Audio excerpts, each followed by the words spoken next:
السلام علیکم دوستوں، آج ہم آپ کو کہانی سنائیں گے امنتراج ملک کی۔ اس کا ایک بادشاہ ہوتا تھا اور اس بادشاہ کا ایک بیٹا تھا پرنس گوف۔ پرنس گوف بہت ہی بیوقوف تھا۔ اس نے اپنا خزانہ پورا چمگادڑوں کے حوالے کرا ہوا تھا، جس پہ کوئی بھی پہرے دار نہیں تھا۔ بادشاہ اس کو اکثر سمجھاتا بھی تھا، لیکن پرنس کبھی بھی اس کی نہیں سنتا تھا۔ وہ سمجھتا تھا خزانہ محفوظ ہے، لیکن ایک دن ایک ڈریگن، ایک چڑیل نے بھیجا۔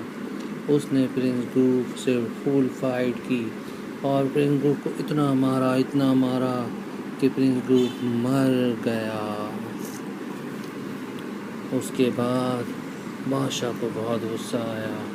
بادشاہ نے بولا، تم نے میرے خزانے اور کے لیے میرے بیٹے کو مارا، میں تمہیں نہیں چھوڑوں گا۔ اور اس نے اس سانپ کو اور اس ڈریگن کو مار بھگایا۔ اور اس طرح بادشاہ نے خزانہ بچا کے محل کے اندر